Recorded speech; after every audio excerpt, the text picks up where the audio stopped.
तो आप सुन रहे थे गृह मंत्री अमित शाह को। अब आपको बताते हैं कि उत्तराखंड के कर्णप्रयाग में रक्षा मंत्री राजनाथ सिंह ने जनसभा की और इस दौरान उन्होंने कांग्रेस पर जमकर हमला बोला है।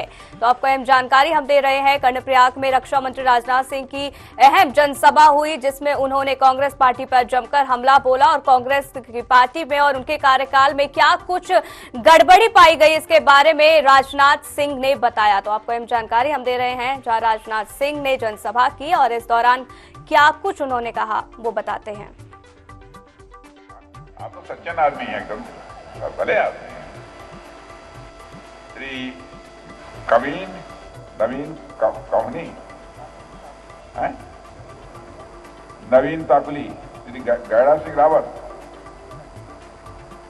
श्रीमती शशि शर्मा और दमयंती रतूड़ी और यहां मौजूद मेरे सभी सम्मानित बहनों एवं भाइयों, आप लोग ठीक ठाक हैं, सही सलामत हों,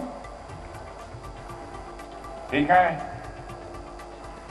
और अच्छा, 2007 में मैं आया था, कितने लोगों को मालूम है? वाह, मुझे पहचान रहे हैं? बहनों भाइयों, देर से आया हूं लेकिन पूरी तरह से दुरुस्त आया हूं।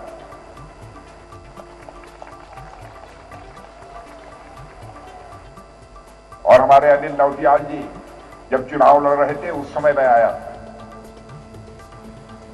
बीच में इन्होंने भारतीय जनता पार्टी के चुनाव चिन्ह से चुनाव नहीं लड़ा, इसलिए मैंने तय कर लिया मैं भी नहीं जाऊंगा। और मुझे मालूम हुआ कि अनिल नौटियाल जी चुनाव लड़ रहे हैं, तो मैंने कहा मैं पक्का जाऊंगा।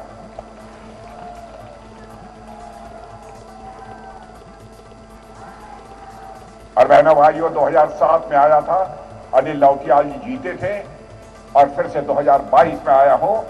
निश्चित रूप से आप सबका आशीर्वाद अनिल नौटियाल को प्राप्त होगा, यह भरोसा मुझे पूरी तरह से।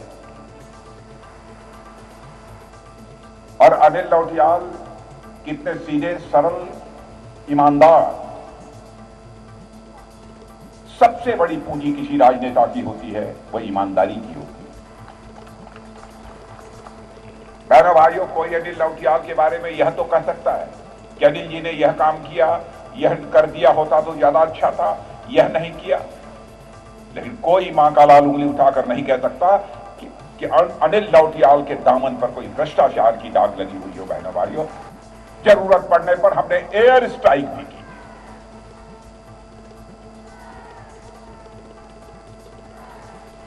हमने सारी दुनिया को यह संदेश दे दिया, भारत अब यह कमजोर भारत नहीं है।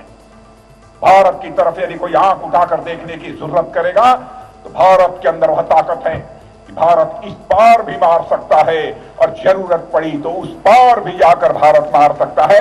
यह है भारत की हैसियत।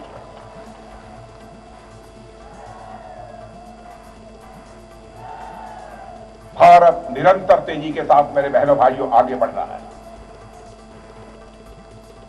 उत्तराखंड की उसमें बहुत ही महत्वपूर्ण भूमिका है,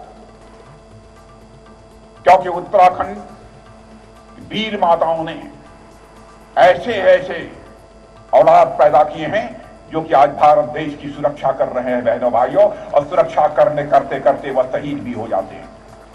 यह वीरों की धरती है, यह देवभूमि है। यहां पर 78 लाख मतदाता हैं।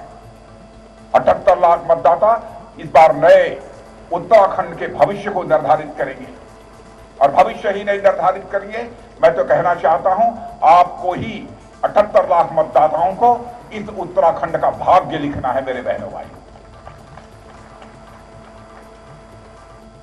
भारतीय जनता पार्टी और दूसरी राजनीतिक पार्टियों में क्या अंतर है यह बताने की जरूरत नहीं है। आजाद भारत में आपने लंबे समय तक कांग्रेस की सरकार को काम करते हुए देखा है। 60 वर्ष से भी अधिक लगातार अखंड रूप से जब जब केंद्र में कांग्रेस की सरकार रही है, भ्रष्टाचार के आरोप लगे हैं। मंत्रियों को यहां तक कि जेल की हवा खानी पड़ी है। लेकिन बहनों भाइयों, चाहे हमारे आदरणीय अटल बिहारी वाजपेयी जी रहे हों, चाहे आज नरेंद्र भाई मोदी हों, इनकी सरकारों के किसी मंत्री के ऊपर किसी मां के लाल की हिम्मत नहीं है कि उंगली उठाकर ये कह सके कि इनके दामन पर कोई भ्रष्टाचार की दाग लगी हुई है।